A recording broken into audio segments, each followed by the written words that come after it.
안녕하세요, 벤코입니다. 지난 시간에는 네덜란드에 대해 얘기했었죠. 선진금융기법을 처음으로 발명, 세계 금융에 미친 영향력이 매우 크다고 했었는데요.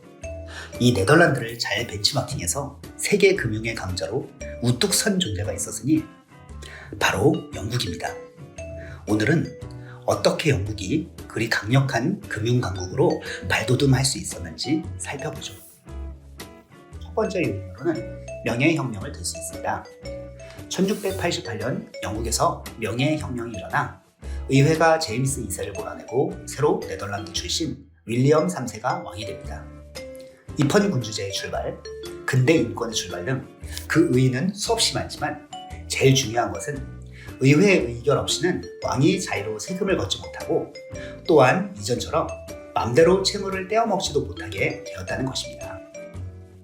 이전에는 영국 왕실이 자의적으로 세금을 걷거나 빌린 돈을 떼먹는 채무 불이행을 수시로 저지르곤 했습니다.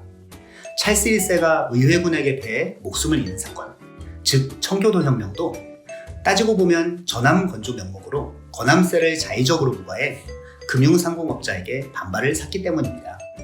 그 손자인 제임스 2세도 벽난로세 등 각종 품목에 자의적으로 세금을 부과하다가 동일하게 비참한 최후를 맞이하게 됩니다. 이러한 이유로 명예혁명 후 조인된 권리장전에서 의회 의결 없이 군주의 자의적 징수가 불가함을 명문화해 놓습니다. 이후 영국 정부는 단 한 차례도 맘대로 세금을 걷거나 원금 및 이자의 지급을 연체한 적이 없습니다. 정부가 돈 떼먹지 않고 잘 가보니 신뢰가 쌓이고 국채금리가 대폭 낮아집니다.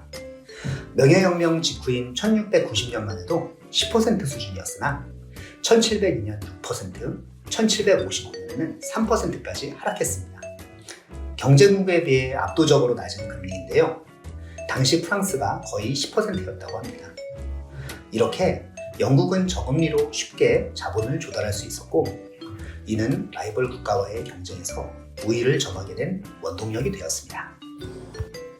두 번째 이유는 네덜란드 선진금융 도입입니다. 새로 왕이 된 윌리엄 3세는 네덜란드 출신답게 본국에서 수많은 기술자와 금융 인력을 데려왔고 이들이 영국의 선진산업 및 금융 시스템을 전파했습니다.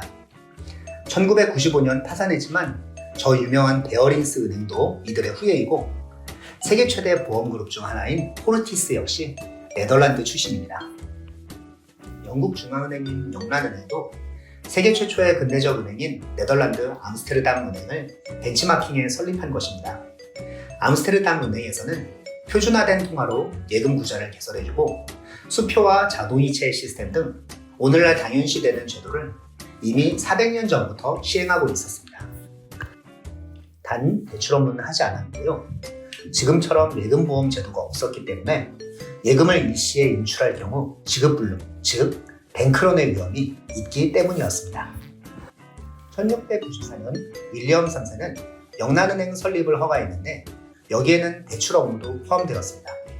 뱅크런의 위험이 있기는 하지만 충분한 신뢰가 있을 경우 갑작스런 대량 예금 인출은 일어나지 않는다는 사실을 경험적으로 알게 되었기 때문입니다. 물론 정부가 직접 설립했다는 사실이 사람들에게 신뢰를 주었겠죠. 영국 정부의 부채를 인수하는 대가로 영란은행은 화폐 발행권을 부여받았는데요. 이를 통해 정부는 중앙은행을 통해 손쉽게 자금 조달을 받을 수 있었고 은행도 정부 대출 이자를 받을 수 있었습니다. 또한 주식 보유자 입장에서도 은행 수익을 배당받을 수 있었으니 셋 모두 윈윈이라고 할 수 있겠네요. 저금리에 더해 탄탄한 중앙은행까지 이렇게 신뢰할 수 있는 자본시장이 형성되자 영국 정부는 자국 산업 발전, 군사력 증대에 충분한 자금을 확보하게 되었습니다. 게다가 전 세계 부자들도 런던에 투자하러 앞다투어 몰려들게 되면서 영국은 20세기 중반 미국의 자리를 물려주기 전까지 그야말로 세계 금융의 최강자로 우뚝 서게 됩니다. 오늘의 교훈, 신뢰가 쌓여야 돈 빌리기가 쉬워진다. 역시 똑똑한 놈에게 배워야 한다. 오늘은 여기까지.